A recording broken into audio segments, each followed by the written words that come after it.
So let's install this hair. You can put a cornrow at the back if you want. I did not put a cornrow at the back. Also at the wig in front and at the back, add a wig comb to secure it so that it doesn't fall off.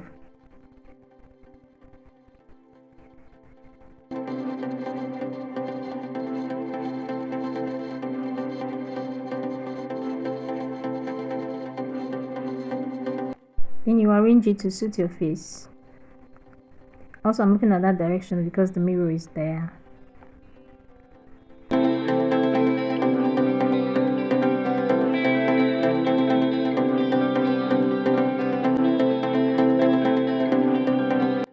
This hair looks so natural.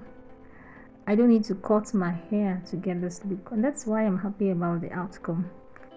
And also the hair is so light. The wig cap I used, oh god, it's so light.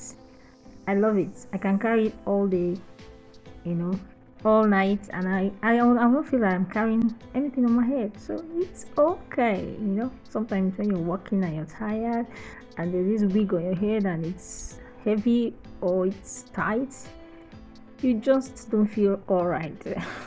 So some of you know what I mean.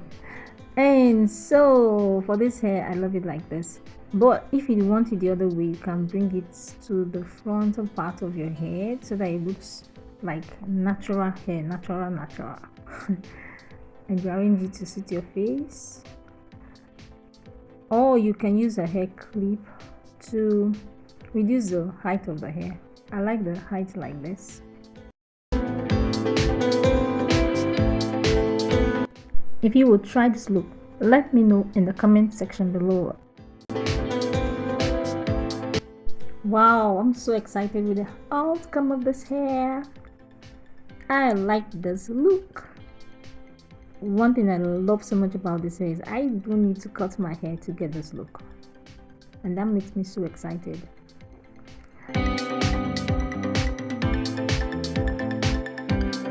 Thank you for watching. Like, share, subscribe for more videos.